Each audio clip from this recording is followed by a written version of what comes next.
We live in a world where we've been lied to so much, so often, and so long that everything that we think we know is actually wrong, and everything that makes up our reality is completely fake. It's fiction. The history of the world that we are taught is fabricated, and the true history has been hidden from us. You live on land that was stolen from indigenous people that were brutally slaughtered and raped of everything they had in order to make way for our current way of life.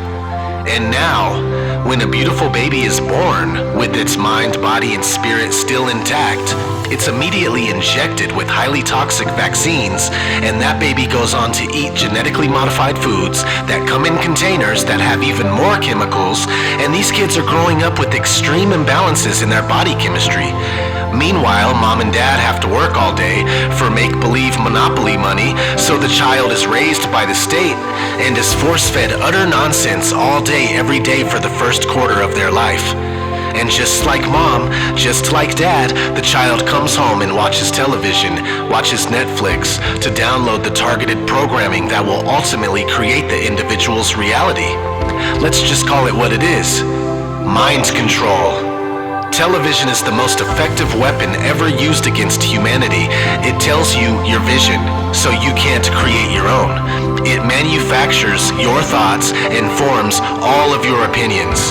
Mix that with the fiat money, the public education, and the criminal justice systems, and we have the perfect recipe for a population of ignorant, brainwashed sheep that believe they are free, when the truth is, we are enslaved. You are 100% controlled by people that hide behind banks, they hide behind corporations, they hide behind religions and military.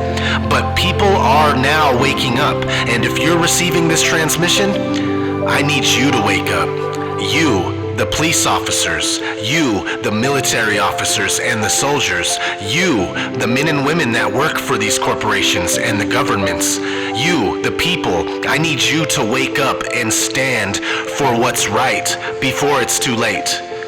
There are more of us than there are them, and it's time for us to let them know that we do not consent.